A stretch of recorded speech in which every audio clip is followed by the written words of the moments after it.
দেখলাম বিহারের মুখ্যমন্ত্রী ও মানুষের মতন কাজ করেছে। এরা মানুষের মধ্যে পড়ে না, মানুষের মতন দেখতে কিন্তু এরা, কিন্তু মানুষ না। এদের চেহারাটা মানুষের মতন কিন্তু মানুষ না। কথা বুঝতে পারেন? আমি ওনার মা বাপ আমি ওগুলো তুলব না তো, এই অমানুষের জন্য আমি ওনার বাবাকে দোষ দেবো কেন? আমি ওনার মাকে আমি দায়ী করবো কেন? অমানুষ তো এই নীতিশ কুমার বিহারের মুখ্যমন্ত্রী এত বড় অমানুষ হয়েছে। একটা মহিলা ডক্টর তার হাতে একটা ওই সম্মানীয় প্রমাণপত্র তুলে দিচ্ছিল, মহিলাটি নেকাব করেছিল, মহিলাটির মুখ থেকে নেকাবটা টেনে খুলে দিয়েছে।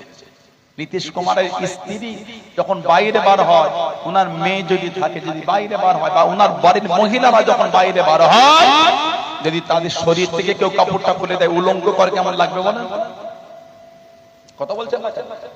ওনার স্ত্রী হোক, ওনার বাড়ির কোন মহিলা হোক, তার যদি শরীরের কাপড় খুলে উলঙ্গ করে, তাকে কেমন মনে হবে? রক্ত ফুটবে না?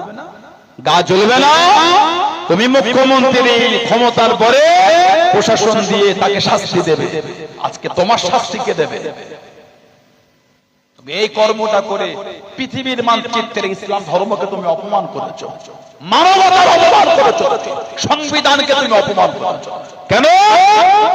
ভারতের সংবিধান ডক্টর ভীমরাও আম্বেদকর যে সংবিধান রচয়িতা করেছেন, এই সংবিধান আমাকে অধিকার দিয়েছে, আপনাকে অধিকার দিয়েছে, আমাদের অধিকার দিয়েছে যে ধর্মের বিধান মাথা উঁচু করে ভারতবর্ষে মেনে চলছে।